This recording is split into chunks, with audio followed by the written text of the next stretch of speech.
Glória a Deus, graça e paz para todos. Vamos chegando. Aí. E aí, meu querido? Tudo bom, pastor? Como é que estão as Como é que você coisas? tá? Tudo certinho? Muito quente aqui, cara. Muito quente. É. Aqui em Curitiba tá um gelo, né, rapaz? Meu Deus O do céu. inverno aqui em Curitiba, rapaz, assim, durante a madrugada, às vezes chega até a zerar, né? Ó, É. aqui tá para gerar para 100, né? Tá para zerar para 100. Ontem tava lá na casa lá que a gente alugou para ser a nossa base lá, tava 32 graus e tava muito quente, seco demais, muito seco. É, tem que tomar muita água, né, rapaz? Aí tem que hidratar bem, né? Bastante. Então, Beethoven, puxa vida, que prazer, né, a gente poder ter essa conversa aí, né? Acho que a ideia é a gente trazer uma palavra aqui sobre intercessão, mas seria legal você se apresentar aí para a turma, não é? Da maneira como você achar melhor. Se quiser também dizer alguma palavrinha, né? Fique à vontade. Ó, a turma já está chegando aí, o pessoal já está entrando, né? Eu acho que Ah, você tem um público também, né? Que é o público que você queria que participasse, né? O pessoal já deve estar na área aí também. Mas tem se algumas pessoas. apresenta aí para a gente. Pois é, gente, bom dia. Aqui pra gente é boa tarde, aqui já são 4 da tarde. E meu nome é Beethoven, moro aqui na Jordânia, em Amman, junto com a minha família, Glaucia, Promna. Tenho 2 filhos que estão no Brasil estudando. Já tem 19 anos, o outro tem 16, eles estão aí na faculdade, e outros estão ingressando aí. E nós estamos aqui na Jordânia, né, nós trabalhamos diretamente com refugiados sírios e iraquianos. A gente está com um projeto de ajuda humanitária na fronteira da Síria. E, se Deus quiser, esse ano a gente vai começar com outro projeto na fronteira do Iraque e da Arábia Saudita. Então, nós temos aqui trabalhado em cima desses projetos aqui na Jordânia, né? Temos uma escolinha de futebol, temos uma escolinha de inglês. E Que estamos legal. agora com essa casa, né, que é a minha gatinha. Ei, princesa, tudo bem? Eu tô com meu vestido novo. Tá com vestido novo. Oh, que linda que você está! A minha esposa, Oi, Glaucia. Code. Oi, Gláucia, tudo bom, querida? Deus te Oi, você. abençoe. Ei, tá frio, hein? Tá frio, aqui Confortável tá aí, ó. Ai, friozinho. aqui tá Que- quente. Ai, ok. Então, a Deus gente abençoe, Code. Deus abençoe. Esperamos você aqui na Terra Prometida. Se Deus quiser, vamos estar juntos uma hora aí. Tá, vem aqui. Deus abençoe. Deus abençoe. Então, esses projetos que a gente desenvolve, né, voltados especificamente para meninas, Sim, basicamente para meninas, né, mas a gente termina englobando toda a família. Então, a gente tem um trabalho dentro de um campo de refugiado. A região onde a gente decidiu começar esse trabalho de ajuda humanitária é uma região que tem, assim, são centenas de refugiados que estão só, e nós somos os únicos ocidentais naquela região, né? Você já entendeu o que eu quis falar. Os sim, únicos sim. ocidentais ali naquela região estabelecendo algum projeto ali junto com essas famílias, né? Então, estamos aqui É um precisando desafio. muito de oração, muito de intercessão Sim, de vocês aí, para que a gente possa avançar e manter aquilo que o Senhor já nos deu nessa região aí, que é uma região muito complicada para se trabalhar. sim. Não, maravilha. Puxa vida, mas estamos juntos e vamos entrar aqui então já no nosso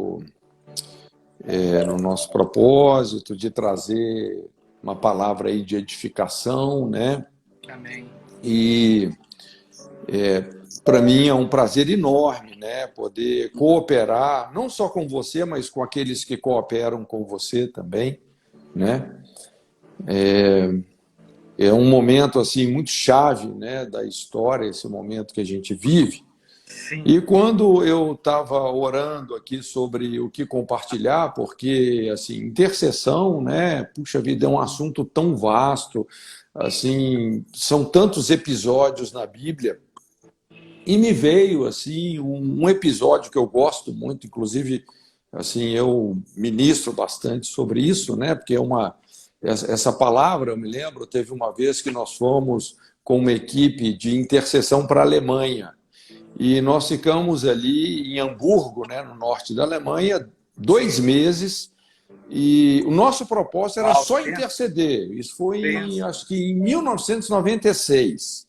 E Deus falou assim, para a gente ir com essa equipe, e foi tipo assim um tempo prático, né, um outreach, mas só na área de intercessão.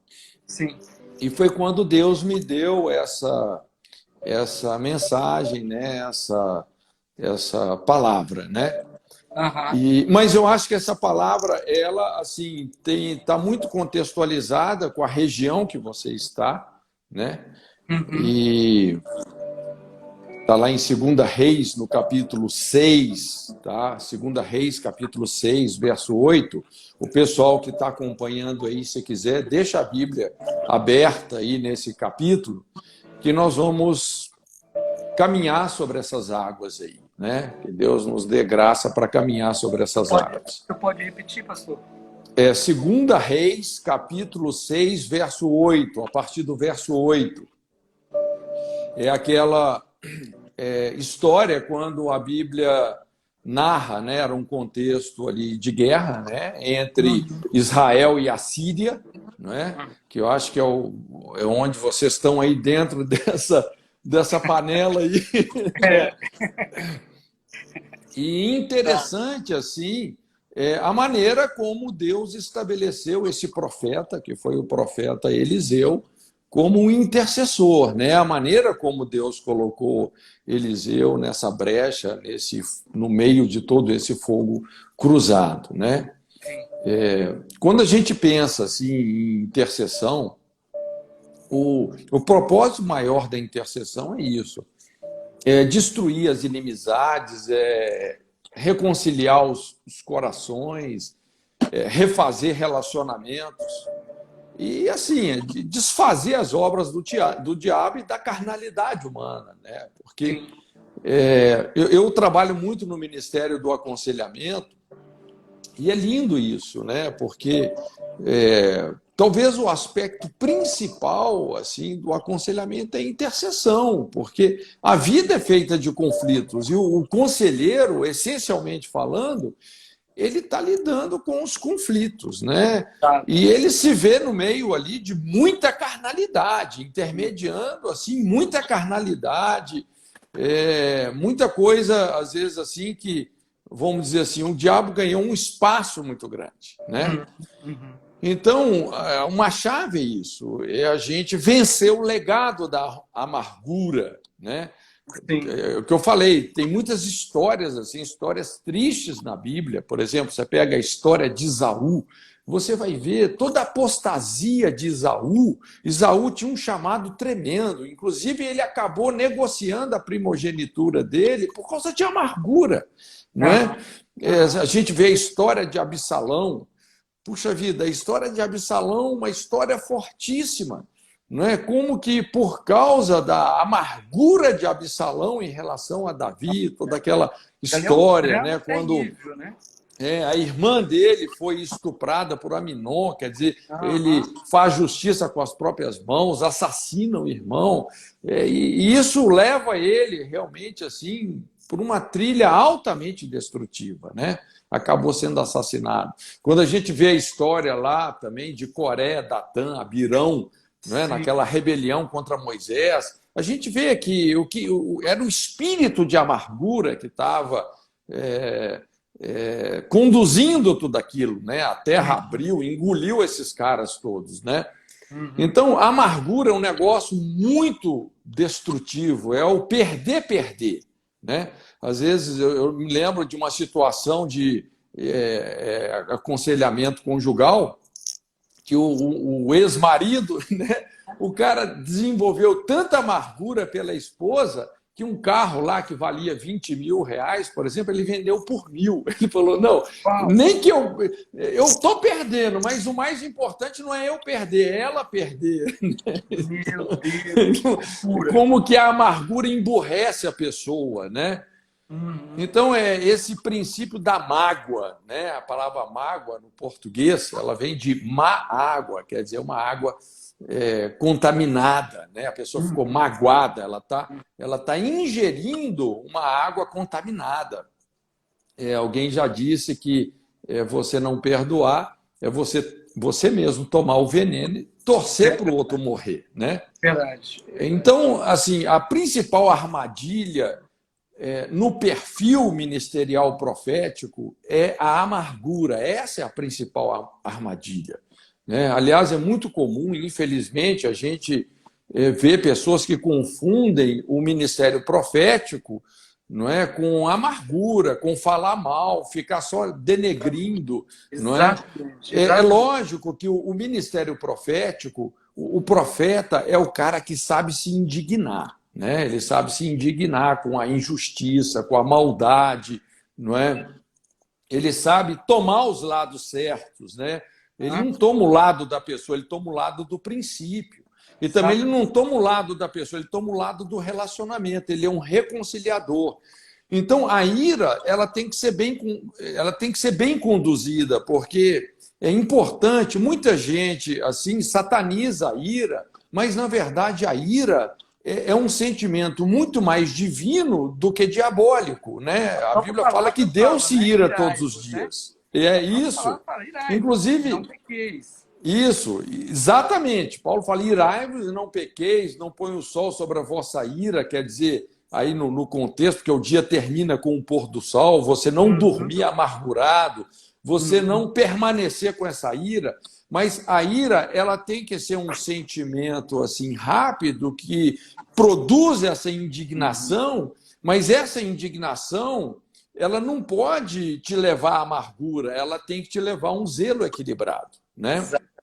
E a partir disso que a gente começa a fazer a diferença, né?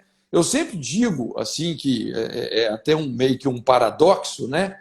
Mas a paz é uma arma espiritual. Paz é arma. Sim. Paz é guerra. Entende? Sim. Como é que a gente faz a guerra no reino de Deus? Com a paz.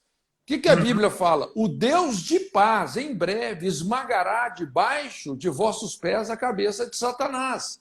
Então, é com a paz que nós vamos fazer a guerra.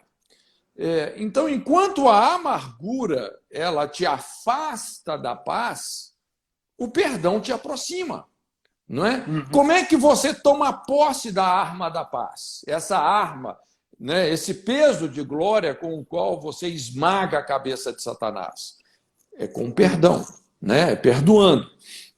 Enquanto a amargura cega, o perdão te leva, inclusive, a enxergar a cegueira dos ofensores. E isso, quando você consegue enxergar a cegueira dos ofensores, quando você consegue enxergar a cegueira que a amargura traz, olha, isso te dá uma vantagem tremenda, né, espiritualmente falando. Né?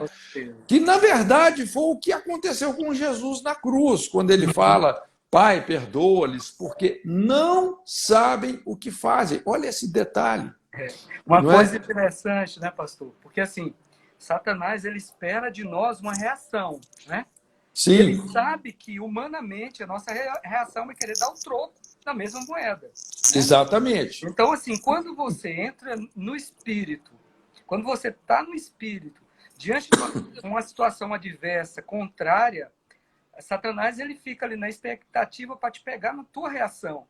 E aí, quando você reage no espírito, que é algo completamente fora do humano nosso, né, uma ofensa, você reage com paz, aí ele se perde. Pronto. Todo.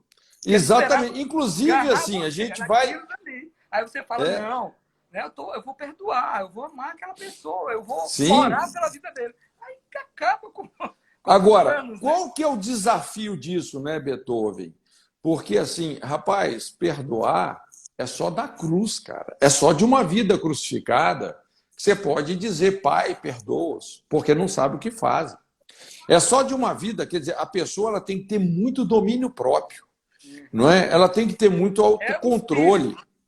Exatamente. Ela tem que estar muito batizada, realmente, assim, numa capacitação divina que só uma vida de cruz te proporciona. Não é? Aí sim nós vamos prevalecer na batalha. Né? Eu até diria assim, se a gente pudesse resumir a morte de Jesus numa única palavra, essa palavra aí seria o perdão. Né? O perdão é o fator que acarreta mais autoridade espiritual às nossas orações. Né? Qual que é um dos maiores segredos da autoridade espiritual numa intercessão? É quando você perdoa. Cara, você perdoou, você deu lugar para Deus agir. Entendeu? Aí ele entra. Né? Agora, se você não perdoa, cara, é o que você falou. Aí você caiu na armadilha. Né? Vem uma armadilha do inimigo. Né? Até essa palavra armadilha, veja bem, é uma arma tática. Né? O conceito ali no original dessa palavra armadilha. E é a ofensa. Né? Se você reagiu no espírito da ofensa, tem até um livro, né, que fala sobre isso, né? Mostra assim a palavra ofensa, a essência dela é uma isca, é uma armadilha. Então, se você reage no espírito da ofensa, você está colocando o seu pé no território do inimigo. Né? Você caiu na armadilha. Não é? E aí você perde a autoridade. Então, a nossa oração ela terá tanto mais autoridade quanto ela for imbuída desse espírito de perdão e reconciliação. Né? Então, é a gente conseguir enxergar a cegueira das pessoas. Né? Um intercessor ele precisa de saber que, muitas vezes, as pessoas não sabem o que elas estão fazendo. Né? É interessante, a gente atende muita situação assim.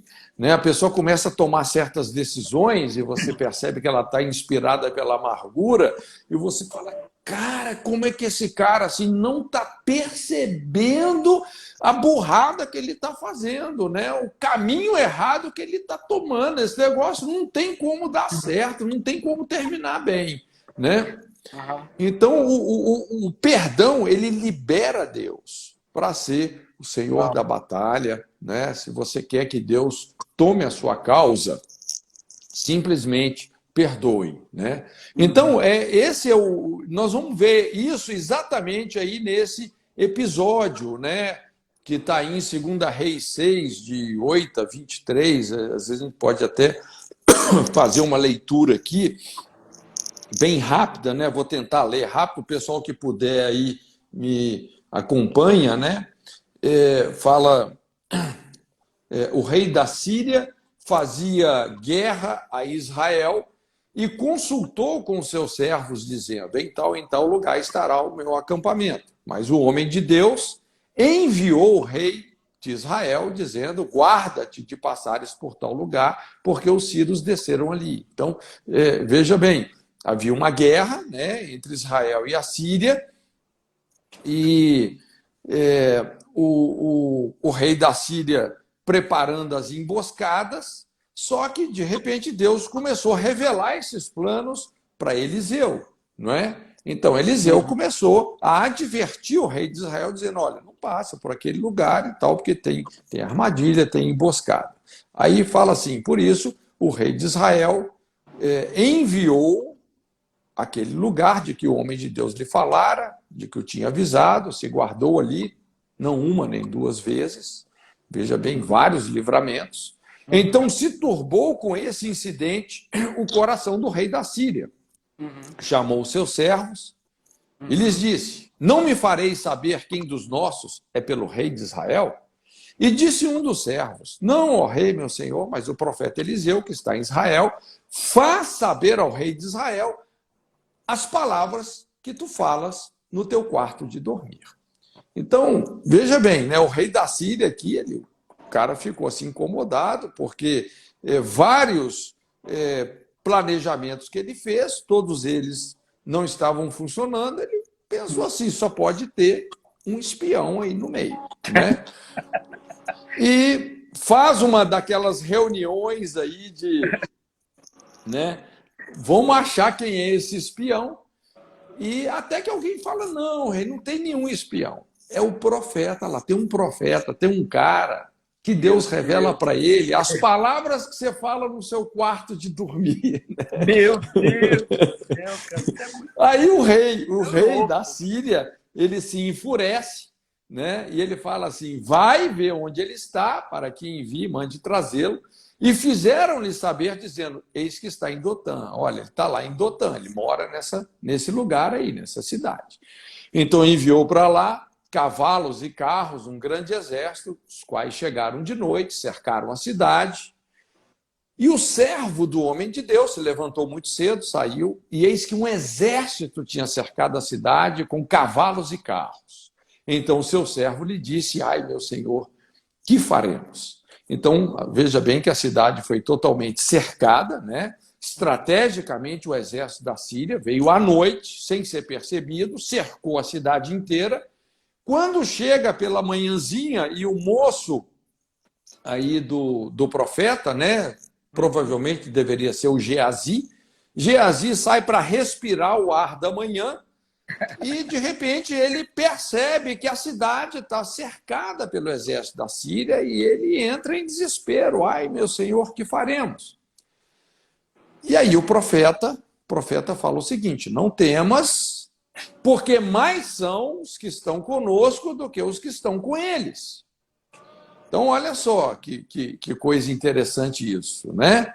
Enquanto o moço do profeta se desespera, Eliseu, ele vê aquela situação de uma outra perspectiva, né? Dizendo, mais são os que estão conosco do que os que estão com eles. Talvez o Geazi falou, rapaz, eu acho que você não sabe fazer conta. Tipo assim, tá nós dois aqui. E todo um exército cercando a cidade, como é que mais são os que estão conosco? Não é? E só que aí é quando o profeta faz uma oração, né? Olha que tremendo isso aqui. Orou Eliseu e disse, Senhor, peço-te que lhe abras os olhos para que veja. O Senhor abriu os olhos do moço e viu. E eis que o monte estava cheio de cavalos e carros de fogo em redor de Eliseu. E como desceram a ele, Eliseu orou ao Senhor e disse, fere, peço-te essa gente de cegueira, feriu-a de cegueira, conforme a palavra de Eliseu. É interessante que, veja bem, né, como Eliseu tinha todo um exército invisível ao seu dispor. Quando o exército da Síria veio para prendê-los, o que ele fez? Ele fez uma oração, ele intercedeu. Senhor, não quero confusão, fere essa turma aí de cegueira. E uma oração simples, né? Simples. Dentro do aspecto que a gente acha que é oração, que a gente Sim. tem que fazer aquela... Né? E usando essas patentes, esse exército invisível que Deus tinha disponibilizado para ele. Não é? E que estão ao nosso dispor hoje também. Né? Lógico, com certeza. Né? Aí fala assim, então Eliseu lhes disse, olha só, olha o intercessor aqui, isso é intercessão. Né? Não é este o caminho, nem é esta cidade, segui-me que ar-vos-ei ao homem que buscais. Então Eliseu falou que o problema de vocês não é comigo, não. O problema de vocês é com o rei de Israel, né? Essa guerra que existe entre vocês. E fala, e os guiou a Samaria. E sucedeu que, chegando eles a Samaria, disse Eliseu, ó Senhor, abra esses os olhos para que vejam. E o Senhor lhes abriu os olhos para que vissem, e eis que estavam no meio de Samaria. E quando o rei de Israel os viu, disse a Eliseu, feri-los-ei, meu pai. Então, veja bem, quando ele leva todo esse exército cativo até Samaria, e o rei de Israel vê o exército da Síria ali dominado, ele fala, puxa vida, vão matar todo mundo. Né? Só que o profeta fala o seguinte, olha o intercessor, né? Não os ferirás. Não os ferirás. Feririas tu os que tomasses prisioneiros com a tua espada e com o teu arco? Põe-lhes diante pão e água para que comam e bebam e se vão para o seu senhor. E fala assim, e apresentou-lhes um grande banquete, comeram, beberam, os despediu, foram para o seu senhor, e a Bíblia fala assim, olha só, e não entraram mais tropas de Círios na terra de Israel. Acabou a guerra. Fantástico, hein? Tudo por causa de um homem, de um intercessor, que tinha um coração perdoador, não é? Ao invés dele agir com vingança, dele pagar o mal com o mal, não é? Eliseu falou com o rei de Israel, rei, vamos fazer um negócio? Vamos perdoar essa turma, vamos dar um banquete para eles, não é? Vamos oferecer graça e liberdade, liberou eles. E por causa desse espírito perdoador do profeta, a Bíblia fala, não entraram mais tropas de Círios. Uma guerra que vinha durando, sei lá, décadas, né? Pelo menos naquele momento lá, acabou, por causa de um homem como Eliseu. Então, é isso aí que eu quero. Agora, eu gostaria que a gente pudesse caminhar nessa palavra aí, mostrando exatamente, quero pontuar algumas coisas aqui dentro, né? Os efeitos do perdão na intercessão, né? Nós falamos assim, a essência da intercessão tem a ver com reconciliação, tem a ver com perdão, né? Então, eu quero pontuar algumas coisas aqui, caminhando aí sobre esse texto, tá? Sobre essas águas. A primeira coisa que chama muita atenção aqui, Beethoven, é quando você tem um espírito perdoador. Isso, anotando aí. Quando você tem um espírito perdoador, você ganha percepção espiritual, no sentido de conhecer os planos do inimigo, né? Tem muitos tipos de percepção espiritual. Um deles é a percepção dos planos do inimigo. Olha só no verso 12, quem está acompanhando aí na Bíblia, né? Mas o profeta Eliseu, que está em Israel, faz saber ao rei de Israel as palavras que tu falas na sua câmara de dormir. Então, um espírito reconciliador destranca o acesso para conhecermos os mais secretos intentos do inimigo. Isso aqui é sobrenatural, gente. Isso aqui não é carne e sangue, não. Então, você começa a ter uma percepção correta do inimigo. Ou seja, não é? Inteligência, estratégia, tática certa, né? Você não lutar contra carne e sangue. Ou seja, vem um discernimento sobrenatural que nos ajuda a lidar com as tentações, os conflitos do dia a dia, discernindo as armadilhas do inimigo. Veja bem, qual que é a natureza do inimigo? Qual que é a natureza do diabo? É seduzir, tentar, né? Primeiro ele tenta te seduzir e tentar. E também intimidar e acusar. Isso é a natureza do inimigo. Mas a primeira percepção que um espírito perdoador nos concede é acerca desses desígnios, os desígnios do inimigo, as suas intenções. Então você entende o intento das suas provocações. Quando o inimigo pensa que vai te surpreender, na verdade, ele é quem será surpreendido. Então, veja bem, enquanto o rei da Síria estava arquitetando uma série de armadilhas para destruir o exército de Israel, Eliseu, por ter um espírito reconciliador, estava tendo toda essa revelação de todos esses planos, especificamente. Então, um coração reconciliador traz essa revelação de Deus que te coloca na vanguarda do discernimento. Sempre um passo à frente do inimigo. Aqui, então, você estabelece uma vantagem realmente, né?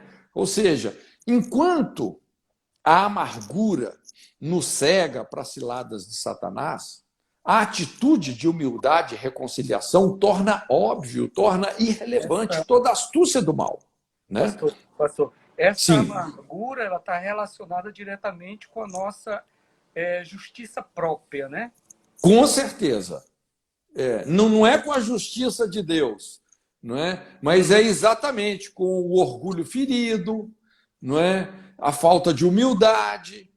Esse é o ponto, né? É aí que nós começamos a agir no espírito da ofensa e começamos a lutar contra a carne e sangue. E aí, nessa atmosfera que a gente vive, o intercessor ele precisa estar, digamos assim, curado em relação a isso, né? Com certeza. Por isso que, puxa vida, uma pessoa não resolvida, uma pessoa ferida, imatura, não é? Que ainda está, vamos dizer assim, tentando manipular respeito espiritual, não é? Entra na área de intercessão ou na área profética. Puxa vida, essas pessoas caem muito fáceis nessas armadilhas, né? Olha só o discernimento de Paulo. Eu acho interessante esse texto lá em 2 Coríntios 2, verso 10, né? Ele fala assim: a quem perdoardes alguma coisa, também eu, porque o que eu também perdoei, se é que tenho perdoado, por amor de vós o fiz na presença de Cristo. E ele fala assim: para que não sejamos vencidos por Satanás, porque não ignoramos os seus ardis. Então, veja bem, olha só, Paulo, ele coloca aqui o perdão, né, esse espírito de quebrantamento e perdão, como a chave para não sermos vencidos por Satanás, a chave para não ignorarmos os seus ardis. Não é? Tem uma batalha nesse sentido, como nós falamos, é só de uma vida crucificada que você pode perdoar. Ninguém sente de perdoar um ofensor, você sente de esganar, não é? Quer dizer, então, para você perdoar, você tem que morrer para si mesmo, você tem que negar a si mesmo, você tem que ter uma vida crucificada, né?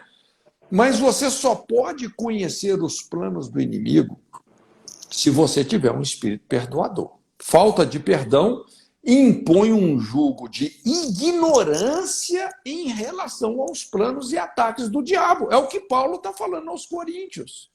Todas as vezes que você não perdoa, cara, o diabo vai te cegar para a sua própria amargura. Então, como é que você sabe que alguém caiu no laço do diabo? Amargura. Quando você vê uma pessoa amargurada, rapaz, você pode saber, essa pessoa está na armadilha do cão, né? Então, muitas pessoas, elas caem em armadilhas, laços, concupiscências nocivas, né, como a Bíblia fala, porque endurece o coração em relação a perdoar. A falta de perdão, ela não só adoece, mas ela também emburrece emocionalmente a pessoa. Emburrece. A pessoa amargurada, ela fica espiritualmente, emocionalmente emburrecida, né? Aquilo que nós falamos, ela toma decisões assim que vão... É uma autossabotagem. A hora que você observa, a pessoa está se autossabotando, né?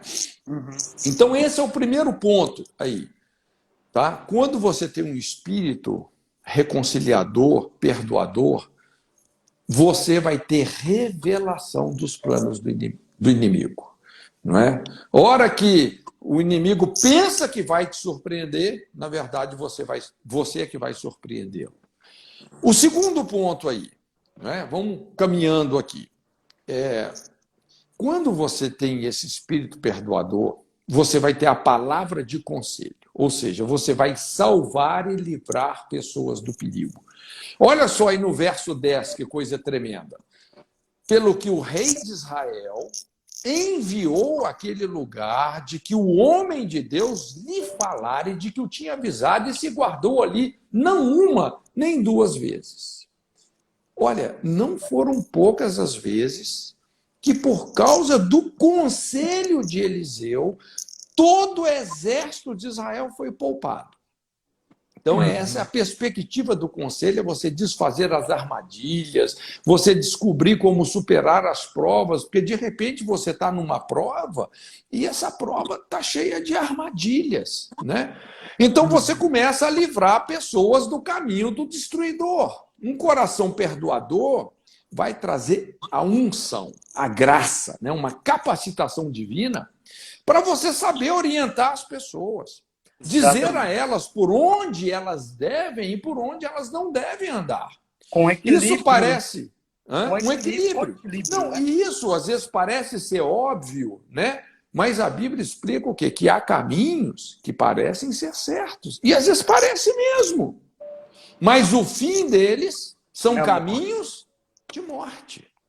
Então o conselho, a sabedoria de Deus é uma chave, né? E isso vem de um caráter exercitado no perdão, na tolerância, né? É uma revelação prática da orientação divina para pessoas, para relacionamentos em conflito, não é? Aquilo que eu falei, o essencial aí não é tomar o lado de uma pessoa, mas é tomar o lado do relacionamento. Às vezes eu intermedio muitos conflitos conjugais. E normalmente o marido, a esposa, um quer que você tome o lado dele. Ah, eu tô certo, eu tô certo. Mas falou, meu negócio não é tomar o lado de um ou do outro, é tomar o lado do relacionamento. O trilho de Deus é a reconciliação, não é? E quando você realmente tem o conselho de Deus, aí você começa a frustrar os planos do diabo na vida de muita gente, né? É o poder de um conselho, de uma orientação profética, carregada de compaixão, de revelação. Às vezes, por causa de uma palavra que você dá, rapaz, você evita a divisão de uma igreja, a destruição de um casamento, uma atitude inconsequente. Né? Eu lembro, isso há um tempo atrás aí, que assim, eu estava muito intenso trabalhando com atendimento mesmo, atendimento de aconselhamento. Eu me lembro que numa única semana eu intermediei assim, umas 7 ou 8 situações de divórcio, que praticamente assim, já estava decidido divorciar. Rapaz, e por causa de uma palavra que você dá, você muda o destino de um casamento, de uma família. Nenhum deles divorciaram. Entende? Não é? Por causa de um conselho. Uau. Então, a pior coisa que uma pessoa em dificuldade pode fazer é ir se aconselhar com uma pessoa amargurada. Esse que é o problema. E você sabe que tem uma lei espiritual, Beethoven, que fala assim, os amargurados, os feridos se atraem. Sim. Normalmente, uma pessoa ferida, quem que ela vai buscar? Ela vai buscar uma pessoa pacificadora, resolvida? Não. Ela quer buscar uma pessoa que também está ferida para se sentir apoiada na sua rebelião. Ela quer apoio para a rebelião dela. Exatamente, né? É isso aí. Então, a pior coisa que uma pessoa ferida pode fazer, que uma pessoa que está em conflito, é buscar uma pessoa ferida. Aí é um desastre, né? Mas quando acha aí um intercessor, uma pessoa perdoadora, aí sim, esse conselho vai ser um divisor de águas. Bom, o próximo ponto aí... Pastor, só uma pergunta, sim, então, aí eu vou ver essa live como uma escola, né? Como uma escola para a gente ensinar acerca do, digamos assim, do posicionamento do intercessor. Então, assim, o perdão seria... uma característica importantíssima na vida de um pessoa. A pessoa ter dentro dela digamos assim, essa característica de ser uma pessoa resolvida com seus é a pessoa, pessoais. Sabe, Beethoven, que já assimilou isso como um estilo de vida. Lembra a matemática que Jesus ensinou para Pedro? Até quantas vezes eu tenho que perdoar? Até 7? Jesus falou, não, até 70 vezes 7. Né? Inclusive pegando aquela palavra lá em Gênesis de Lameque, né? Porque Caim foi perdoado 7 vezes e ele queria 70 vezes 7. Então, o que é perdoar 70 vezes 7 vezes por dia? É um estilo de vida. É você associar isso Não é assim, e perdão não é um sentimento, como eu falei, ninguém sente de perdoar. Perdão é um mandamento. Então é um estilo de vida, né? Nós temos que associar isso dessa forma, tá? Então, olha só, o próximo ponto aqui, quando você tem um espírito perdoador, você vai poder se colocar na brecha. Então, Deus vai te colocar num lugar de autoridade, né? Numa posição de intercessor, de pacificador. Isso está aqui no verso 13. Vamos entender isso aqui, que é muito interessante. Quando o rei da Síria, essas palavras saíram da boca do rei da Síria, quando ele fala assim, vai e vê onde ele está, para que envie e mande trazê-lo, e fizeram-nos saber, dizendo, eis que está em Dotã. Olha só. Então, aqui, eu não sei se você consegue perceber, mas quando o rei da Síria decidiu encontrar Eliseu e prendê-lo, na verdade, isso aí Deus permitiu para Deus colocar ele na brecha. Não é? Você está na brecha, você está no fogo cruzado. Né? Agora, ele se viu no meio da batalha. Sim. Deus tirou o foco do rei de Israel, né? O foco do rei da Síria em relação ao rei de Israel, e colocou o profeta, colocou Eliseu. Não é? Então, a brecha é esse lugar. É o lugar onde as pessoas estão sendo destruídas, onde as pessoas estão se atacando. Não é? É o lugar da amargura, da iniquidade, do fogo cruzado, que está prejudicando e matando de todos os lados. Então, quando o rei da Síria começa a mirar o profeta, veja bem, Eliseu estava entrando na batalha como intercessor. Eliseu não apenas foi colocado por Deus na brecha entre esses reis, né, o rei da Síria e o rei de Israel, mas sobre os espíritos de guerra, os espíritos de morte que estavam inspirando todo esse conflito. Sim. E o resultado é que a inimizade acabou. Então, devido a esse espírito perdoador que Eliseu tinha, né, de não lutar contra carne e sangue, Deus pôde levantá-lo para intermediar nada menos do que um conflito de proporções internacionais. Veja bem, né? Nós estamos falando de um conflito de proporções internacionais. Deus, na verdade, só colocou Eliseu na batalha porque ele era um homem que sabia superar as reações carnais agindo no espírito certo. Agora, veja bem, a princípio, a posição de intercessor faz de você o alvo do inimigo. Eliseu se tornou o alvo do rei da Síria. Só que o intercessor, por mais débil, por mais vulnerável que ele pareça ser, ele nunca é a caça, ele sempre é o caçador. Rapaz, o intercessor sempre é o caçador. Né? Assim como Jesus, não é? Jesus não foi de maneira alguma uma vítima, como muitos supõem, na sua morte. Na verdade, Satanás é que foi vítima do extraordinário plano de Deus através da cruz de Cristo. Inclusive, lá em João 10, né, Jesus fala assim, esse mandamento eu recebi do meu Pai, que eu vou dar a minha vida e eu vou tornar a tomá-la, como quem zomba da morte. Então, quando o diabo pensou que ele estava assim, matando o Messias, no terceiro dia de festa lá no inferno, de repente Satanás sente um pé pisando no seu pescoço. Era o Filho de Deus descer das partes mais inferiores da terra, aleluia, proclamando a sua vitória, levando o cativo o cativeiro, subindo ao mais altos céus e dando dons aos homens. Aleluia. Quem que foi vítima de quem? Não é? Então, o intercessor, ele nunca é a caça, ele sempre é o caçador. Não é? O rei da Síria achou que ele podia chegar lá, rapaz, e prender Eliseu, mandou caçá-lo, trazê-lo cativo, mas você nunca pode prender uma pessoa que perdoa. Um coração perdoador sempre vai estar em liberdade. Não é? É interessante, a gente vê isso com Paulo, É isso que eu ia os citar agora. conteúdos mais tremendos, né? As epístolas mais profundas, Paulo escreveu Na prisão. na prisão. Não é?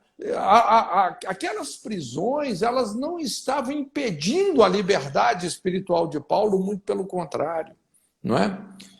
Então, isso é algo muito poderoso.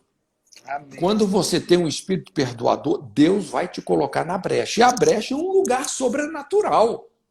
É um lugar sobrenatural. Quando a Bíblia fala assim, busquei alguém que estivesse na brecha para que eu não destruísse.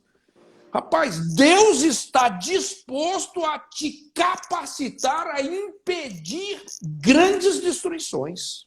Aleluia. É uma coisa sobrenatural. Não é? A brecha é um lugar sobrenatural que Deus quer nos achar. Agora é triste quando Deus fala, procurei alguém que estivesse na brecha e ninguém achei. Por quê? Porque está todo mundo amargurado, todo mundo mordeu a isca da injustiça, né? As pessoas se deterioraram espiritualmente. Os valores Mas olha só, também, né? E o foco, às vezes, nosso, não está motivado a nos colocar nessa posição, né? Muitas das vezes a gente está disposto a buscar outras plataformas, um local de evidência, porque às vezes o intercessor ele não é, entre aspas, assim, aquela pessoa de destaque. É o cara que trabalha ali nos bastidores. Tá exatamente, né? Ele não é conhecido pelas pessoas, mas ele é conhecido no céu e no inferno. Esse é que é o negócio. Olha só esse ponto aqui. Antes de entrar nesse ponto, eu penso, Beethoven, que, rapaz, o tempo aqui voa, né? Talvez nós vamos ter que, daqui a pouco, encerrar a live e reiniciar para a gente só dar uma terminada, tá bom? Okay. Então, se a live cair, a gente já reinicia só para terminar aí a palavra, né? Depois a gente tenta deixar isso salvo aí para a turma. Então, olha só, esse ponto aqui é interessante demais, né? Que eu chamo aqui um rompimento de paradigmas, uma mudança de cosmovisão, não é? Você entrar na dimensão do espírito, né? Olha só os versículos 16 e 17. E ele disse, né? Isso Eliseu falando para o Geazi, porque quando o Geazi se viu cercado pelo exército da Síria, o cara entrou em desespero, né? Mas Eliseu falou, não, calma, normal, rapaz. Né, irmão? Você se depara com o exército na sua frente. Então ele fala assim, não temas, porque mais são... Você lembra que eu falei que a estratégia do inimigo é seduzir e intimidar. Uhum. Ele tenta te parar como? Te seduzindo, né? Te pegando pelos seus desejos e tal. Ou então ele vai te intimidar, né? Mas Eliseu falou assim, não temas, porque mais são os que estão conosco do que os que estão com eles. E orou Eliseu e disse, Senhor, peço-te que lhe abras os olhos para que veja. E o Senhor abriu os olhos do moço e viu, e eis que o monte estava cheio de cavalos e carros de fogo em redor de Eliseu. Rapaz, que coisa tremenda, né? Então, de repente, agora, aquilo que só o profeta estava vendo, o seu moço começa também a ver, né? Então, você vê um rompimento de paradigmas, né? Aqui vem um discernimento da realidade espiritual, uma visão espiritual correta que rompe todo o sofisma, toda a intimidação maligna, não é? Todo aquele medo, aquele pavor que estava no coração de Geazi, quando ele enxerga os exércitos, as hostes espirituais de Deus, com cavalos e carros de fogo. Rapaz, inverteu tudo. Não eram eles que estavam cercados pelos exércitos da Síria, eram os exércitos da Síria que estavam cercados pelos exércitos do Senhor. Aleluia. Era exatamente o contrário. Quando você pensa assim, todos nós já passamos por situações que você fala assim, que você até desespera, isso aqui já era, acabou, não é? Esse relacionamento aqui já deu ruim, esse casamento, essa família, esse filho, deu ruim. Rapaz, não tem como, você se desespera, mas não. Na verdade, quando a gente tem um espírito perdoador e você se coloca nessa brecha, vai vir uma profunda mudança de paradigma. Esses argumentos malignos começam a ser desvendados, anulados. O medo, a intimidação que paralisa a fé, que leva ao desespero, são superados, abatidos. Esse espírito de perdão, isso quebra o medo do inimigo, enxerta a fé no poder de Deus. Você vai abrir os olhos dos servos, aquelas pessoas que estão debaixo da sua liderança, da sua autoridade. Os caras vão começar a ter experiências com o mundo invisível. Os caras não vão se intimidar mais, né? Os caras vão se encher de coragem, não é? Ter aquela sensação profunda da proteção divina. Veja bem, como que esse espírito perdoador cria um ambiente de revelação espiritual. As pessoas vão deixar de enxergar o mundo espiritual parcialmente, da maneira como o inimigo quer que nós vejamos. As pessoas vão ver mais do que aquela verdade parcial que as circunstâncias contrárias nos mostram. Porque muitas vezes a gente se impressiona com as circunstâncias. Mas Paulo fala que o mundo invisível é mais real que o visível. As circunstâncias, as externalidades que nós estamos vendo não traduz a realidade. Amém. O que vai, na verdade, traduzir a realidade é o mundo espiritual que muitos de nós, infelizmente, não estamos divisando, enxergando. Não é? Então, as pessoas não vão ver mais a verdade parcial que as circunstâncias contrárias mostram. Na verdade, como nós falamos, não era Eliseu e Geazi que estavam cercados. Era o exército da Síria que estava em xeque. A situação era o contrário. Então, o perdão, esse espírito perdoador, nos leva a ver o domínio, o cuidado, a proteção de Deus sobre nós. Transporta os servos para um plano espiritual de revelação e discernimento. Eu sempre falo, revelação é muito mais do que informação. Uma coisa é você ter informação, outra coisa é você ter revelação. Revelação é o conhecimento espiritual da verdade que tem o poder de reverter situações aparentemente perdidas. Aquela situação estava perdida, mas de repente Deus entra e Deus abre o seu entendimento, vem uma revelação que reverte tudo, não é? Então, algo realmente assim tremendo. Aí, olha só, o próximo ponto aqui, versículo 18. Quando você tem um espírito perdoador, você vai cegar os ofensores. Cegar os ofensores. Você vai desarmar o inimigo. Não é? Você, não importa o quão armado, o quão poderoso seja o inimigo, tem um ponto ali que Deus desativa, inutiliza todo esse poderio. Olha só, e como desceram a ele, Eliseu orou ao Senhor e disse, fere, peço-te, essa gente de cegueira, e feriu-a de cegueira, conforme a palavra de Eliseu. Então veja bem, olha só como é que Deus entra aqui. O sobrenatural de Deus se manifesta a nosso favor, né?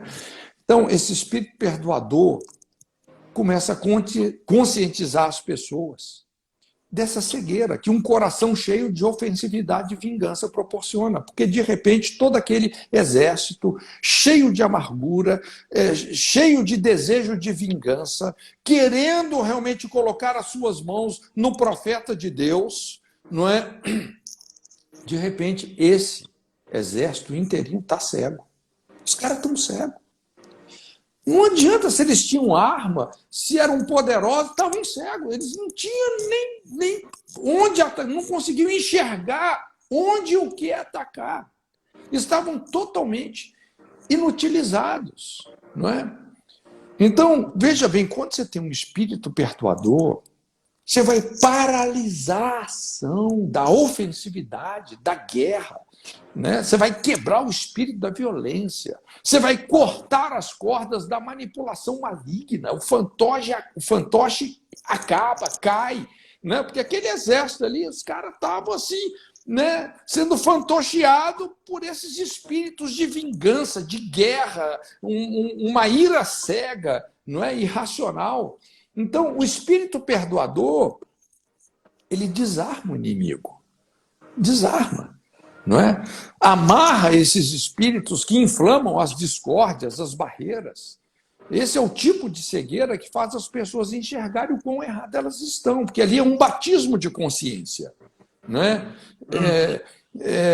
As pessoas começam a se perceber. Isso aqui eu me lembro muito da conversão de Saulo. Quando a Bíblia fala que Saulo, né, ainda respirando ameaças de morte contra a igreja, pediu autorização para ir a Damasco, para prender os cristãos e tal. Um cara cheio de ódio, não é? E de repente, ali no meio do caminho, não é? Literalmente o cara é atropelado por uma Scania. Jesus atropelou ele, não sei se foi do cavalo, mas ele caiu por terra, não é? E não é que ele viu só a estrela, ele viu o sol da justiça, né? Uma grande luz, e ouviu uma voz: Saulo, Saulo, por que tu me persegues? Dura coisa te é recalcitrar contra os aguilhões, não é? E ele fica cego por 3 dias. Você se lembra? Ele fica cego.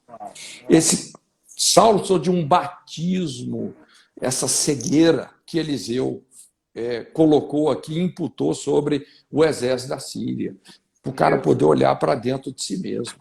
Um batismo de consciência. O cara enxergar a irracionalidade dele, a burrice espiritual, os equívocos. Estava totalmente equivocado. Era um zelo totalmente sem entendimento, né? Saulo tinha muito zelo e nenhum entendimento. O cara estava combatendo contra Deus. Essa cegueira, ela abriu os olhos. Essa cegueira que foi imputada abriu um outro nível de visão para ele. Exatamente. Né? É a cegueira que abre os olhos. Entendeu? São os paradoxos, né? A verdade escondida numa contradição aparente, né? Mas incrível como que... Veja bem que ele não lida com a violência, ele quebra a violência. Quando ele ora, Senhor, né, cega, muitas vezes eu faço essa oração. Até no contexto político brasileiro aqui, eu sempre faço essa oração: Senhor, cega esses caras. Os caras perceberem, eles perceberem a ignorância, a cegueira deles. Beethoven, eu acho que a live ela vai cair agora, tá? Vamos encerrar aqui, e vamos começar de novo? Falta pouco aí para a gente terminar, tá? Vamos dar uma encerrada aqui, então. Deixa eu encerrar aqui, vou ver se eu consigo salvar também. Só um pouquinho, gente, a gente já retorna aí, tá? Aí, estamos de volta, maravilha. Pronto, chefe. Então, olha só, a gente estava falando sobre a conversão de Saulo, né?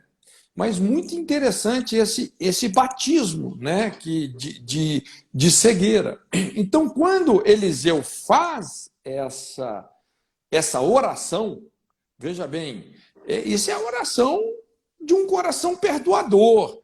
Essa é a oração de quem está na brecha, de quem está nesse lugar sobrenatural. Posso conjecturar alguma coisa aqui? Sim, por favor. Eu estou vendo aqui que essa região aqui é uma região de guerra. Até hoje, tá isso aqui, né? É por isso que eu estou trazendo essa palavra. Vamos ministrar essa palavra nesse céu aí, rapaz. Amém. Receba. Em nome de Jesus. Aqui, assim, a minha conjecturando aqui contigo, havia à disposição de Eliseu um exército. O exército, geralmente, ele é usado para conquista, para destruição, né? Então, eu entendo ali que não estaria errado Eliseu dar uma direção para aqueles cavalos e cavaleiros de fogo exterminar com aquela turma toda. Sim, né? Ele podia ter feito isso. porém ele teve um entendimento, ele teve uma palavra de sabedoria que acabou com a guerra de uma outra forma. Uma forma que trouxe benefício para todos. Seria isso, pastor?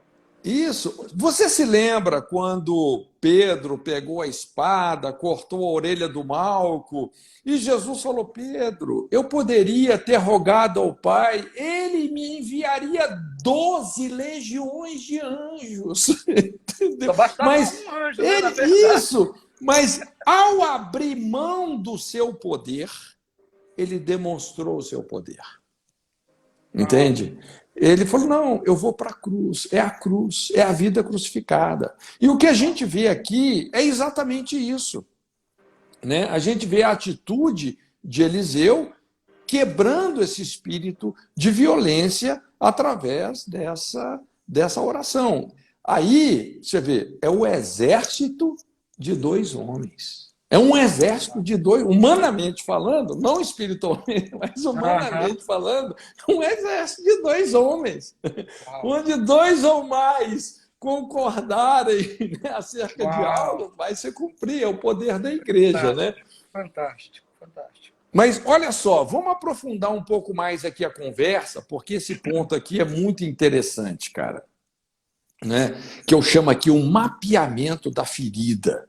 Né, um mapeamento do conflito, porque todo conflito ele tem uma gênesis.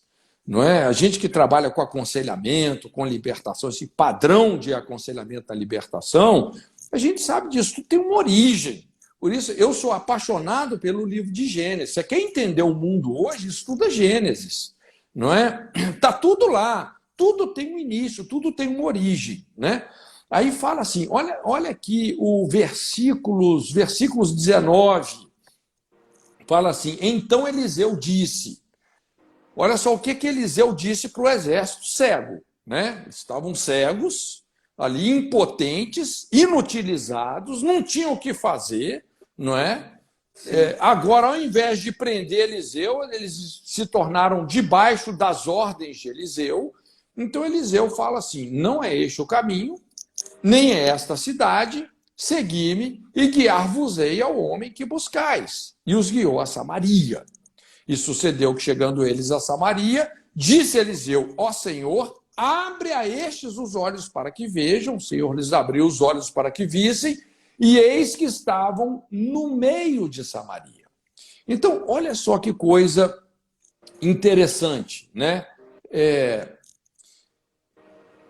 O discernimento que vem aí de Eliseu. Né? Eliseu fala assim: gente, o problema de vocês não é comigo, não é esse o caminho, né?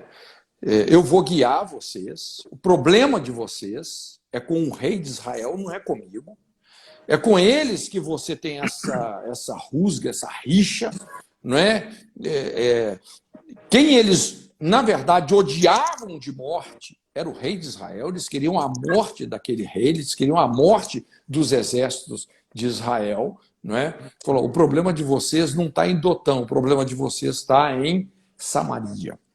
Então, Samaria é exatamente esse lugar do trauma, nós vamos ver, esse lugar que a gente tem que conduzir a situação. É a origem do problema. Não é?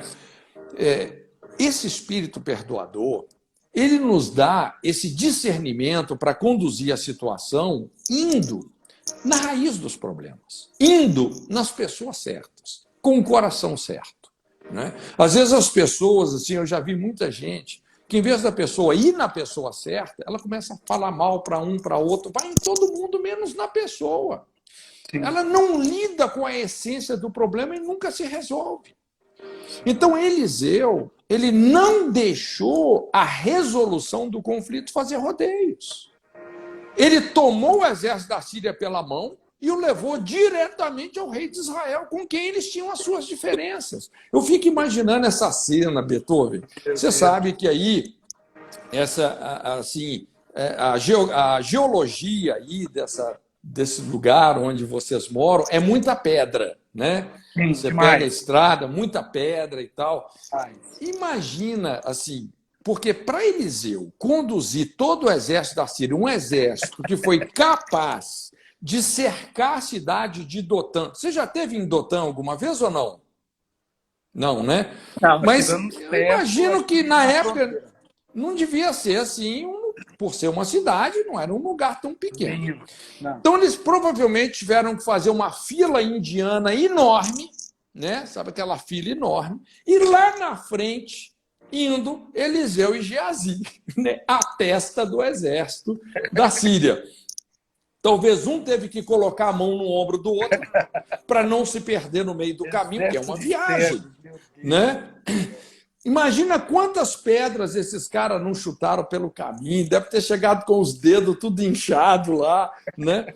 Então, essa jornada de Dotã até Samaria, isso no aconselhamento a gente chama de mapeamento. É o mapeamento da ferida, não é?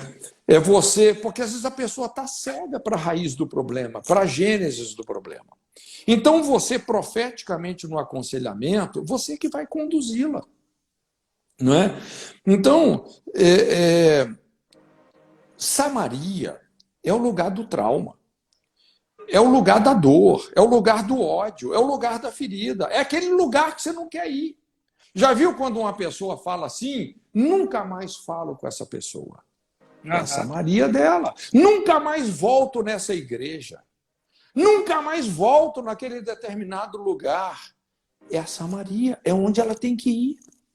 É onde ela precisa de ir. Às vezes é nessa igreja aí que você tem que voltar. Não é? Você tem que ir nessa Gênesis. Então, Samaria é o lugar do trauma, é difícil. E a pessoa está cega, ela se perdeu nesse caminho, ela precisa de ser conduzida por uma palavra profética. Eliseu é a personificação da palavra profética, é a personificação do conselho de Deus, não é? Então veja bem que Eliseu os conduz até Samaria. E quando eles chegam em Samaria, olha que incrível, porque aqui é um negócio de fecha olho, abre olho, né? Você abre os olhos do servo, cega o exército da Síria, e agora ele ora para Deus abrir os olhos do exército. Senhor, abre os olhos deles. Quer dizer, para que eles enxerguem por si mesmos a verdadeira origem do problema.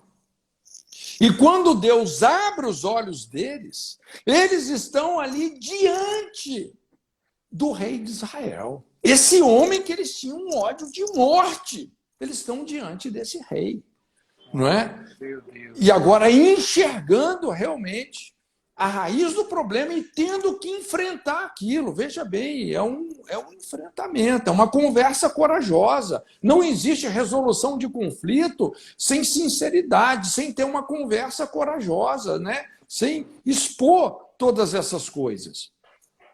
Então, eles chegam realmente, né? Eles fazem essa jornada aí que é tão importante, de Dotã a Samaria, vão na raiz do problema, estão ali diante do rei de Israel, os dois exércitos, né, que estavam em guerra, agora estão um defronte do outro, mas entre esses dois exércitos tem um pacificador, tem um homem de paz, né? Tem um homem perdoador, né? E olha que incrível como isso se resolve agora. A mesa que acontece, tudo se resolve onde? Na mesa. Que é o próximo ponto, né? Quando a gente vê aí nos versículos 21 e 22, o pessoal que está acompanhando, fala assim, e quando o rei de Israel os viu, disse a Eliseu, feri-los-ei, meu pai. Mas ele disse, não os ferirás. Feririas tu os que tomasses prisioneiros com a tua espada e com o teu arco? Então, olha só, quando o rei de Israel viu ali, né, que o exército da Síria estava subjugado, cego, né, e sob o controle, o domínio do profeta, qual foi a primeira pergunta? Ele pensou num banho de sangue. Vão matar todo mundo. Aí vem o perdoador. Não. E, entre aspas, resolveu o problema, né? Lógico. Isso ia gerar um Exatamente. Se ele matasse ali, vingança só gera o eco da violência. O que é a vingança? É o eco da violência. Ele falou, vamos parar isso aqui. Vamos agir no espírito oposto. Não é? Então, o profeta falou, você não vai matar ninguém. Nós não vamos matar ninguém. Ainda mais assim um exército que já está rendido. Como é que você mata um exército, não é, que você já tomou como prisioneiro? Entendeu? Aí você está cruzando uma linha que jamais pode ser cruzada. Então, ele fala assim, põe-lhes diante pão e água para que comam e bebam e se vão para o seu Senhor. Uma ceia. Né? O que a gente observa aqui é exatamente uma ceia. Então, esse dilema do conflito, ferir ou libertar, vingar ou vencer o mal com o bem, só um coração perdoador não vacila diante desse dilema aí. Libertar, veja bem, libertar, a gente trabalha com libertação, né? Libertar é mais do que perdoar. É você ensinar outros a perdoar. A libertação tem muito a ver com o entendimento. A Bíblia fala, o justo é liberto pelo entendimento, pelo conhecimento.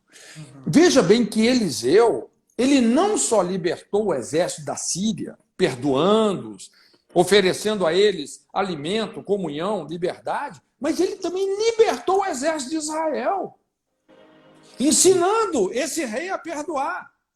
Sim. Não é? Então, esse é o anti-estímulo da vingança. Veja bem que aqui Eliseu está discipulando nações, ele está discipulando reis. Não é? Ele está cumprindo a grande comissão que depois Jesus efetivou. Não é? Ele está ensinando tanto o rei da Síria quanto o rei de Israel a guardar os mandamentos de Deus, a conhecer a natureza de Deus, que é uma natureza essencialmente reconciliadora. Então, esse espírito de perdão, esse anti-estímulo da vingança, né, é você vencer o mal com o bem, é você abençoar quem não merece. Foi assim que Jesus minou a força do Império Romano. Se o romano te obrigar a carregar a sacola de feira dele 1 milha, vai 2. Se te bater numa face, oferece a outra. Se te pedir a capa, dá a túnica. Ora por aquele que te persegue. E quando Jesus fala orar por aquele que te persegue, não é porque a gente é espiritual demais, porque é de menos. Se você não orar pela pessoa, quando você amargurou. Não é? Então, ora por aquele que te persegue, abençoa o que te maldiz, porque assim é o Pai Celestial, que faz o sol nascer sobre bons e maus e a chuva cair sobre justos e injustos. Não é? Então, foi dessa forma, agindo no espírito oposto, que Jesus minou a força do Império Romano. Eliseu, ele ministrou graça ao coração dos sírios. Ele deu a eles aqui um grande banquete. Inclusive cumprindo um princípio que Davi havia ensinado. Eu acho que aqui Eliseu se inspirou em Davi, lembra? Né? O famoso Salmo 23. Sim, preparas uma mesa perante mim na presença dos meus inimigos. Não é dos meus amigos. É uma mesa na presença dos inimigos. Unges a minha cabeça com óleo, meu cálice transborda, certamente que a bondade e a misericórdia me seguirão todos os dias da minha vida e habitarei, não é visitarei, habitarei. Esse é um lugar permanente. A mesa, essa mesa onde nós resolvemos os conflitos, tem que ser um estilo de vida, tem que ser um lugar permanente. Habitarei na casa do Senhor por longos dias, né? Então, veja bem como esse espírito perdoador, como isso solta as pessoas, liberta, remove o poder e a sentença da condenação, exalta o valor da liberdade.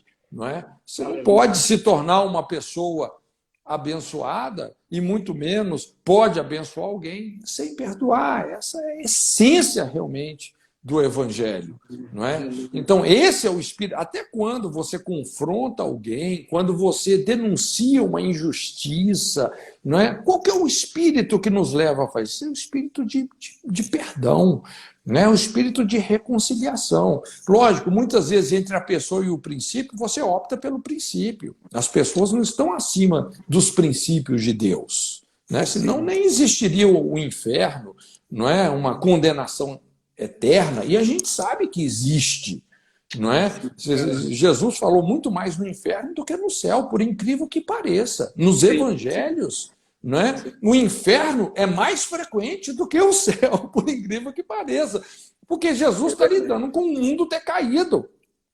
Ele começa o seu ministério dizendo: arrependei-vos. É uma mensagem forte. O que Jesus está dizendo em outras palavras? Olha, está todo mundo errado, vocês são muito de mudança. Vocês estão assentados nas regiões de densas trevas. Vocês estão acomodados na ignorância espiritual, numa vida totalmente passiva e errada. Arrependei-vos. Então, Jesus não é esse guru paz e amor que veio. Não, ele veio para confrontar. Mas ele tem um espírito... espada, né? Ele fala, exatamente. Né? Mas é essa guerra, vamos dizer, usando a arma da paz, né? O espírito da reconciliação, né? E veja bem, aqui para a gente terminar, versículo 23, o último ponto, como que você resolve permanentemente? Quando você tem um espírito perdoador, você vai resolver permanentemente esses conflitos. Quando a Bíblia fala lá no finalzinho, né, do verso 23, e não entraram mais tropas de Círios na terra de Israel. Acabou a guerra, cara. Décadas de guerra ali, e dá a entender que o rei da Síria assim, tinha uma superioridade bélica em relação ao rei de Israel, então sempre fazendo as armadilhas, aquele clima de insegurança, de perseguição. Rapaz, acabou. Acabou. Depois que Eliseu perdoou, fez uma mesa, não é? Fez aquela mesa, fez aquele banquete, alimentou os caras, descedentou, ofereceu liberdade. Não, vocês podem voltar para o seu rei, não é? Vocês podem voltar. A conversa aqui está resolvida. Vocês conversaram aqui com o rei de Israel.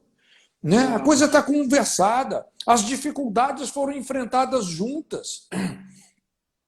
Então, veja bem que aqui tem um rompimento, cara. Tem um rompimento. A gente vê esse conflito aí no Oriente Médio, cara. Você vê, assim, né?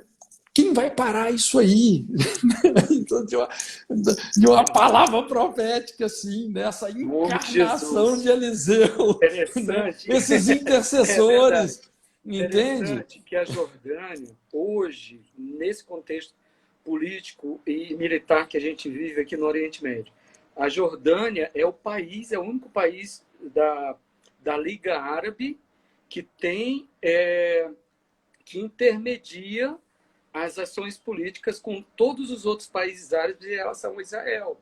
Olha só. Tanto é que lá em Israel, em Jerusalém, o único exército que é permitido entrar e atuar lá dentro é o exército jordaniano. Rapaz, então você está no lugar certo. Só para te mostrar um negócio aqui. Sim, não vou terminar. Deixa eu te mostrar aqui. Essa foto a gente pegou do rei da Jordânia orando junto com o filho dele. Aqui. Rapaz. Eles estão orando nesse dia que foi tirada essa foto por um jornal aqui. Eles estavam orando pela paz e por chuva. Caramba, que tremendo! O pai dele e o filho, que vai ser o próximo rei aqui da Jordânia, né? Que tremendo! O filho dele. Então, assim, Deus tem agido, né? Aqui nessa questão de estabelecer esse diálogo entre os poderes aqui, né? Porque aqui é e temos aí hoje um rei que é considerado muito sábio entre todos os governantes da Liga Árabe, e é o único que faz essa intermediação com o Benjamin Netanyahu, lá de Israel, que é o rei da Jordânia. Sim. E é isso, Deus está buscando esses pacificadores. Veja bem, por causa de um Eliseu, cara, de um homem. Eu falei, é o exército de 2 homens, Eliseu e Geazi. Jesus. Por causa de um cara que podia perdoar, uma guerra acabou. A guerra acabou. E olha só, não entraram mais tropas de sírios na terra de Israel. Então, a fronteira ali, o Golã, né? Ali aquela área, imagina, resolveu a guerra de Golã naquela época. Então, o perdão, esse espírito perdoador, isso dissolve os agentes motivantes da inimizade e contenda. Porque, veja bem, a contenda, a inimizade, muitas vezes tem um combustível. Né? A gente vê aqui, por exemplo, no contexto da política brasileira, como que a mídia fica só jogando lenha na fogueira. É impressionante. É uma coisa satânica. É uma coisa satânica, é uma coisa assim, só de julgar um lado contra o outro, não é? A gente até vê a própria visão assim ideológica do marxismo é isso, é dividir, né? É o proletariado contra a classe empreendedora, não é? É homem contra mulher, é homossexual contra heterossexual, é pobre contra rico, é dividir. Não é? Você vê que esse é o espírito satânico. Não é? O que Jesus falou? Uma casa dividida não subsiste. Você quer destruir uma sociedade? Divide ela. Divide ela. Né? Então, uma coisa maligna. Agora, quando você tem um espírito perdoador, você começa realmente a desinflamar os relacionamentos. Então, um espírito de perdão muda a motivação das pessoas, transforma o coração delas. É interessante quando a gente estuda assim sobre a lei, né? Assim, o espírito da lei, o conceito de lei, né? A lei, assim, numa perspectiva divina, lógico, a Bíblia fala a lei é santa, é justa, é boa, né? Mas a lei, vamos dizer, ela tem algumas fraquezas. Quando a gente pensa na necessidade do ser humano ser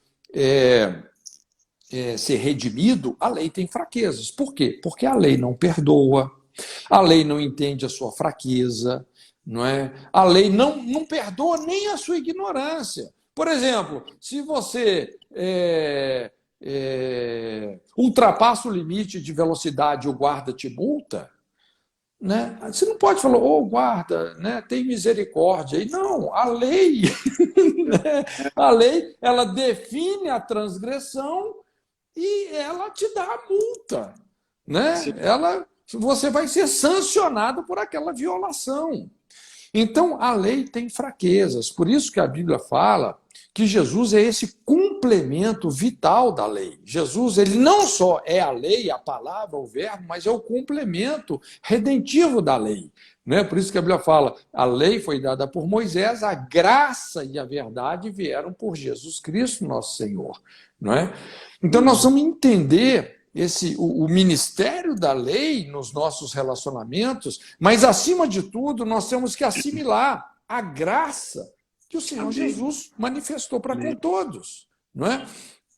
É o que a gente vê aí. Quando Eliseu oferece graça, quando ele perdoa, ele solta, ele libera, não é? Discipulando esses reis, discipulando essas nações,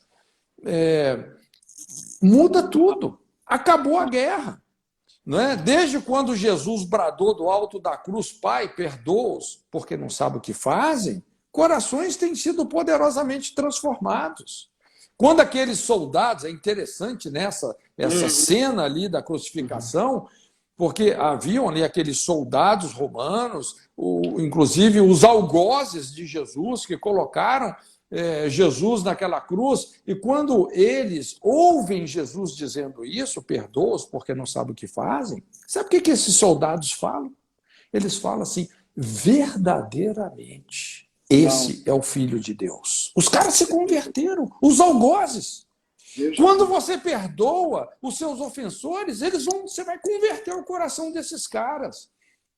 Não é?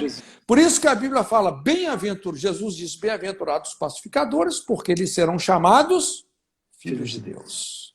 E aqui isso se cumpre. Os soldados romanos, algozes de Jesus, reconheceram ele como filho de Deus.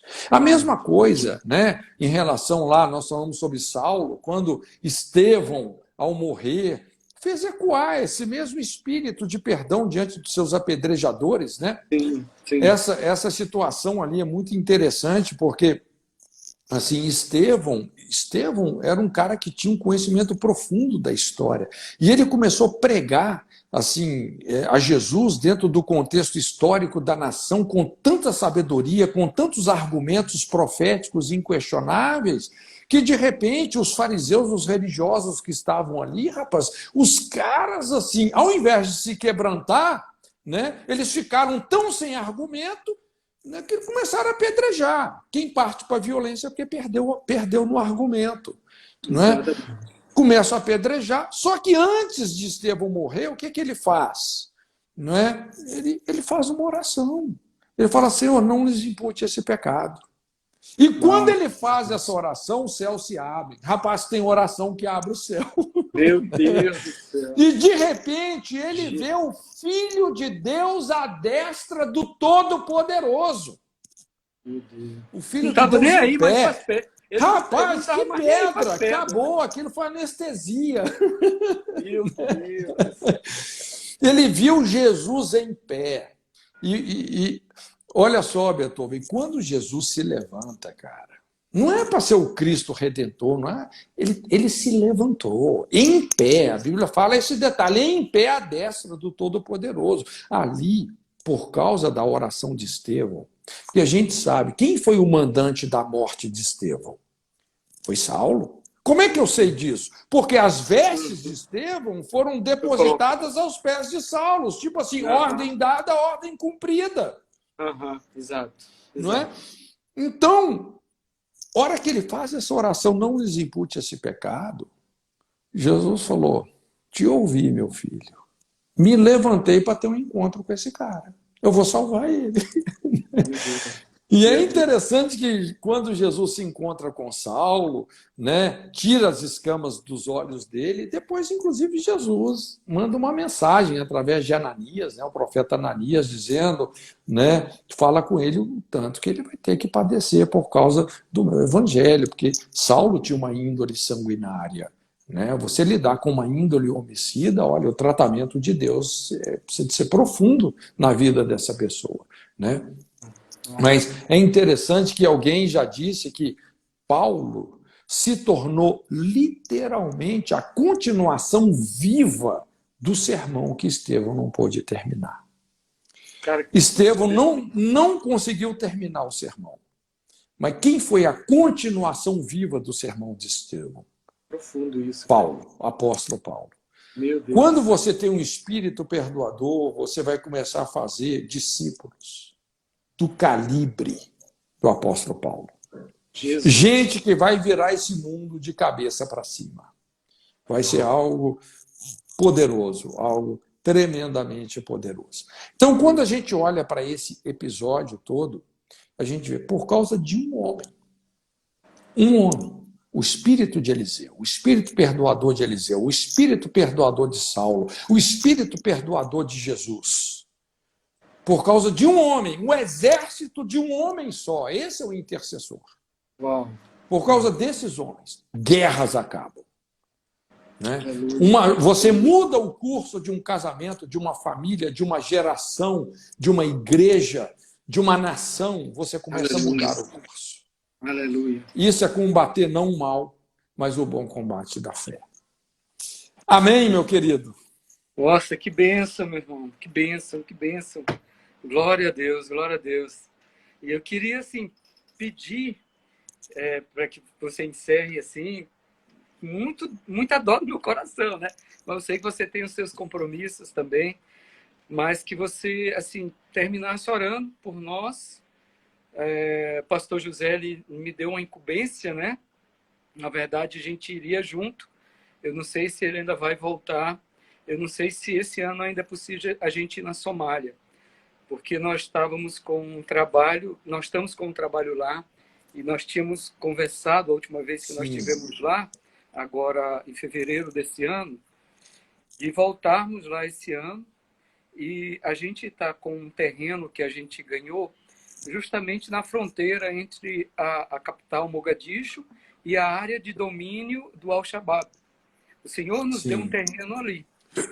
E a gente, quando a gente estava na Somália, o pastor José tinha recebido a direção de Deus para, da próxima vez que a gente fosse lá, nós procurássemos líderes daquela região de conflito, para Sim. sentar com ele e orar com É eles, isso aí. servir eles.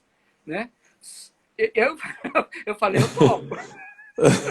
Vamos nós dois, porque a concorrência para vir para cá, para esse, vai ser muito pouca, né? Mas eu tô contigo. Se você quiser ir lá, nós vamos, nós dois. Você vai ser, agora falando, né, desse que você vai ser o Eliseu, você é o moço aqui de servir. Mas hora para abrir meus olhos, senão eu vou correr. Já estão abertos, rapaz. Amém. Rapaz, essa percepção, né, da presença de Meu Deus, Deus do céu, né, meu da Deus. Shekinah, da glória. Meu Você Deus do sabe, você sabe, Beethoven, assim, que é interessante, a gente usa pouco o ministério dos anjos, né? Mas a Sim, Bíblia fala mais sobre os anjos do que tem mais passagens na Bíblia sobre os anjos do que sobre o Espírito Santo, não sim, é? sim, sim. Então, o ministério dos anjos, ele é muito presente. E Amém, eu todos nós creio. já tivemos muitas experiências com anjos sem saber que estava tendo. Sim, Né? Porque às vezes aquele anjo ele se apresenta como se fosse uma pessoa mesmo. Né? sim, eu Eu creio. várias vezes na minha vida já reconheci situações assim. Então a gente precisa de orar, né? Essas empreitadas, essas investidas aí, nós podemos contar com esse exército de anjos, Amém, eu cara. creio. Eles estão trabalhando em prol daqueles que servem a Deus, né? Eu creio sim. A gente precisa de usar mais esse ministério. Amém, amém. Amém, pastor. Mas ok, meu querido, muito bom estar nessa mesa aí com todos vocês que estão nos assistindo, Glória a né? Deus. Poder te conhecer aqui um pouquinho mais de perto, viu, Beethoven? Prazer muito grande. Prazer meu. E estamos juntos aí. Vamos ver. A gente, Tem- esse ano aqui, eu acho que essa viagem que a gente faz todo ano, a gente faz uma viagem Polônia e Israel, né? Primeiro era só Polônia, mas agora a gente está fazendo assim, a gente faz um seminário de intercessão em Auschwitz, lá na Polônia, né? Junto Onde com tem sim, sim. o campo de concentração lá. Então, a gente vem intercedendo em relação ao céu da Polônia, do leste europeu, da Europa, Israel Sim, e Brasil. Né? Nós estamos nesse seminário de intercessão, a gente está mexendo com o céu de algumas nações. Você sim. sabe que ali em Auschwitz, pessoas vieram de todos os países da Europa para morrer ali.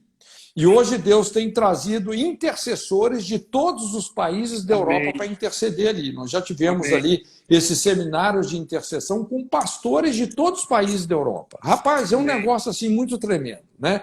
Amém. E a gente emenda com Israel, porque ali, inclusive, aí, em Israel tem alguns amigos, né, que eles também participam desse evento lá, mas ali, né, assim, foram onde muitos judeus morreram. Então tem uma conexão muito grande entre a Polônia e Israel, né? Você sabe, assim como o brasileiro peregrina em Israel, o judeu peregrina na Polônia, porque pais, avós morreram ali nesses campos, né? São 7 dos principais campos que tem ali na Polônia, né? Então, até o nosso evento se chama Ashes to Glory, quer dizer, das cinzas da glória. Então, das cinzas do Holocausto, da Polônia, ali, né? Polônia, Alemanha, né? Das cinzas do Holocausto, aliás, os campos de concentração foram em toda a Europa, né? Milhares de campos. Sim. Mas nasceu a nação de Israel, né? Então a gente faz essa conexão. Esse ano eu não sei se vai ter a viagem, porque essa questão da pandemia, né? Os países estão com restrição aí para viagens e tal, né?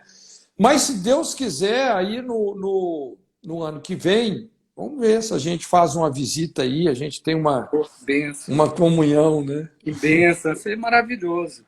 Os aeroportos aqui vão abrir agora esse mês, já vão começar a abrir, o aeroporto aqui de Amman, né? As fronteiras internas já foram abertas e o aeroporto vai abrir Esse mês, inclusive, já tem voo para o Brasil, né, daqui de Amman, através da Qatar, Sim. para o Brasil. Né? Então, eu creio que até outubro, no máximo até o final desse mês, já vai estar dentro dessas condições, já vai estar mais normalizada essa questão Sim. do aeroporto aqui internacional para receber voos também. Mas maravilha, Mas, vamos fazer uma oração então? Vamos amém. orar aí por essas cargas aí, vamos levantar um clamor e agradecer a Deus por esse tempo também. Amém. Pai, no nome de Jesus, muito, muito obrigado por esse tempo que nós tivemos aqui e juntos com todas essas pessoas que estão aqui conosco nessa live, queremos Amém. unir os nossos corações, nos submetendo, Senhor, à palavra profética, ao Espírito de Jesus, o Cristo, o Messias, o Espírito da cruz, o Espírito do perdão, que é a cola do mundo. Senhor, Amém. nós intercedemos pela Jordânia, Amém, oramos Jesus. por um derramar do seu Espírito sobre a Jordânia, abençoamos todos os governantes dessa nação. Senhor, Amém. nós proclamamos a revelação do Evangelho de Jesus Cristo Amém. sobre os céus da Jordânia, em nome de Jesus. Senhor, também em relação a todo esse conflito que tem acontecido no Oriente Médio, Senhor, nós clamamos a sua misericórdia, oramos pela paz. Senhor, Amém. oramos que o Senhor levante homens e mulheres de paz no Oriente Médio, Senhor, em nome de Jesus, Senhor, e que realmente a sua bondade se manifeste, Senhor, na Jordânia, em Israel, nos países árabes, nos países Amém, muçulmanos. Deus, nós Amém. abençoamos todas essas nações. O Senhor é o Deus das nações. Aleluia. Senhor, o Senhor é o Deus dos povos. O Senhor ama profundamente todos os povos, Senhor. Amém, Jesus. E nós oramos que o espírito de reconciliação prevaleça no Oriente Médio, em nome do Senhor Jesus. Aleluia. Deus também abençoa a vida do teu filho, Senhor, abençoa a sua família, Senhor, continua dando graça, sabedoria a Ele em todas as coisas. Obrigado também por cada pessoa que está nos assistindo, que realmente a sua boa mão, o seu favor, esteja sobre cada um de nós. Em nome de Jesus. Em nome de Jesus. Amém. Amém. Obrigado, pastor. E vindo Amém, por Israel, querido. já estende, já atravessa o Jordão. Isso. E vem ficar aqui com a gente. Dá para ir de carro de Israel para ir? Como é que funciona? Não, você não tem como passar de fronteira de carro, mas você vem até a fronteira, a gente pega você do outro lado. É simples. Ah, entendi. É tranquilo, Entendi. tranquilo. Tá. Inclusive, vem até de táxi de Jerusalém até a fronteira e a gente pega do outro lado da fronteira. É bem simples. Maravilha, excelente. Tranquilo. A gente combina assim. Okay, Deus abração. abençoe a todos. Um beijo no coração, gente. Abraço, pastor. Tchau, tchau.